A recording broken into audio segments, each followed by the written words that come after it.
type people, they're going to have the druid. That's going to be their main healer. Their main healer is going to be a druid.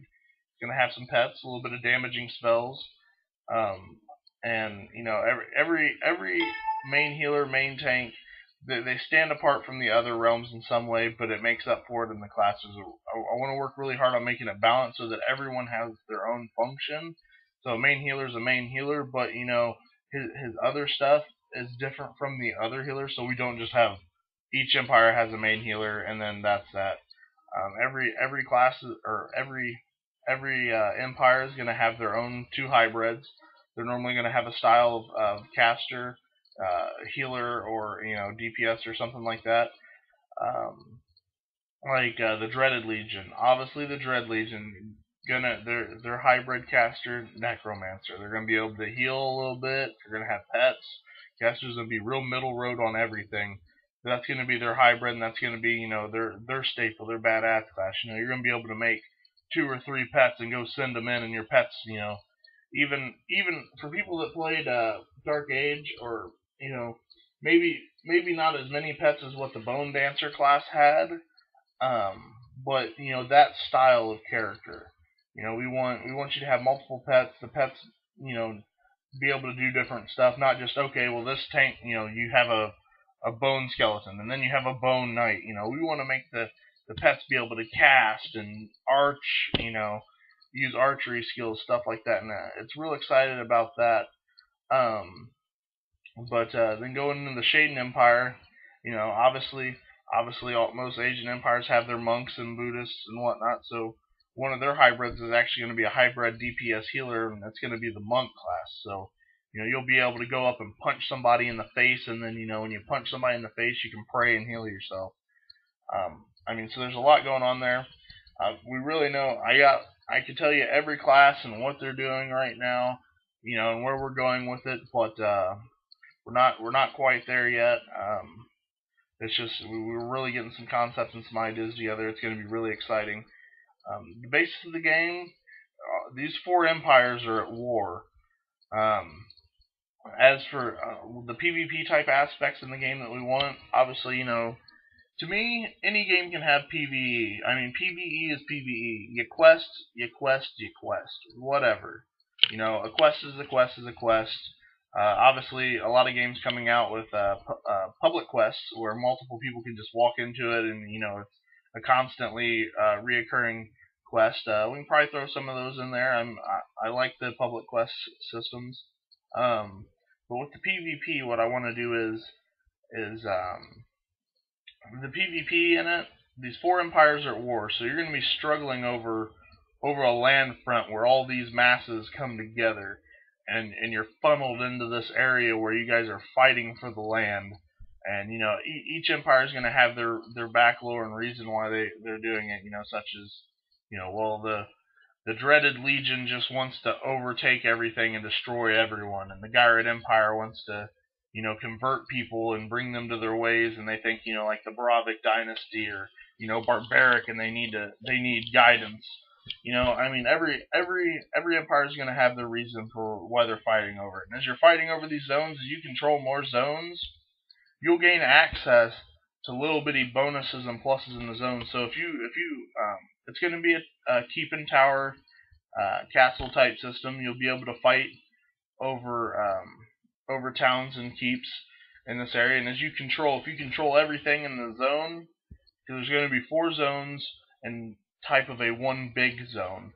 But if you control a section of this zone, well, you have access to this town and these merchants, and maybe add a little bit of benefit, economy wise in those zones, but also access to dungeons and stuff you're able to do there. Obviously, games like Warhammer did this, where if you control the town, you can do the dungeons in the other town. Something along that lines. But you're not fighting over the city; you're fighting over your guys' war front, where you guys set up all this stuff to try to keep the other empires out and push into their empires. We're also going to have open world PvP. I'm not quite sure how we're doing it yet. Everything, still talking about this. But you'll be able to pass if your group wants to ignore the war front and go around it, forget the towers, everything like that, big battles.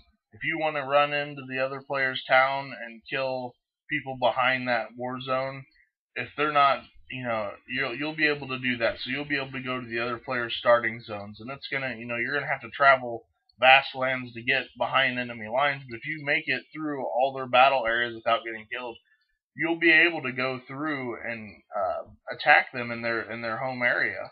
But you have to get through all the war zone to get there. You don't have to control it; you'll just have to get through it. Um, Obviously, there'll be, there's been ideas about balancing issues, like, because not everybody wants to be slaughtered in their PVE area. Maybe the first 20 levels you can't be attacked in your home area, but if you want to go be level 20 and go to the other person's level area, setting like, okay, well, our max level's 50. That's not set on yet, but if you're level 50, you can go over to the other towns, and go through the back of the warfront. But if you see one of their level 20 characters, you can't attack them.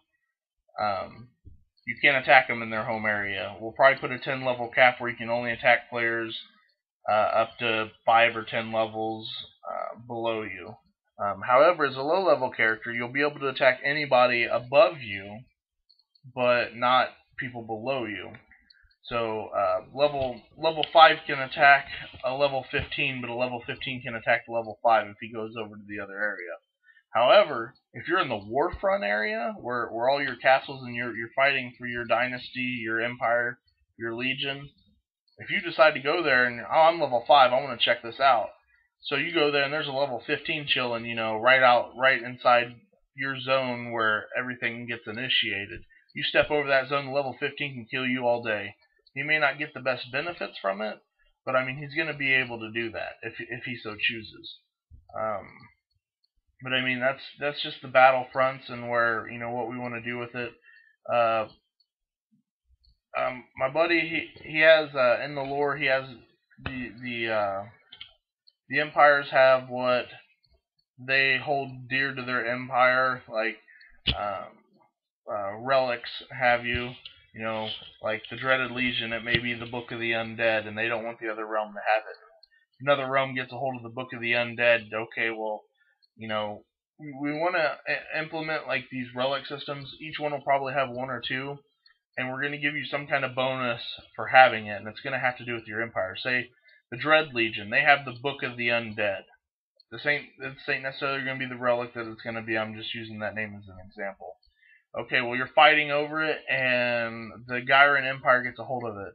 Well, whether the Dreaded Legion or the Gyran Empire holds it, if your realm, your dynasty, your empire holds it, okay, well, now every class, every one of those 8 classes get a special bonus buff ability. Controlling the Book of the Undead allows you to have an instant life tap added to any one of your classes, and the Dreaded Legion can be the same way. Or the Bravit. Whoever controls that book gets a special ability from their realm controlling it and holding it in one of their castle's keeps. And, maybe even a little bit of stat bonus, like, say the Dreaded Legion, they're real, they have a lot of poisoning, debuffing style stuff. Anybody that controls the Book of the Undead, pets they control, because each realm has a pet class. Spells or something do 5% more damage when you control this relic. The Gyran Empire, they could have a relic. It could be he knows the relics offhand. That's not something I've messed with yet. I just wanted to talk about them. But they can have a spear. Their spear is the Holy Lance or whatever. And if you control the Holy Lance, well, maybe you can make it, you get a special ability to make a melee attack or throw a magical lance at somebody, and every class in the realm empire gets to use that ability whenever they want if they control the relic. And with the Gyran Empire, you got a lot of, like I said, one of their classes is the Gladiator, and then we got a Crusader, which is Paladin, like on the Gyran Empire. So you got a lot of fighters on their class. So their relic, if they control it, say, if there's an ally within so many feet of you, you gain a 5 or 10% defense bonus to abilities, or against damaging abilities.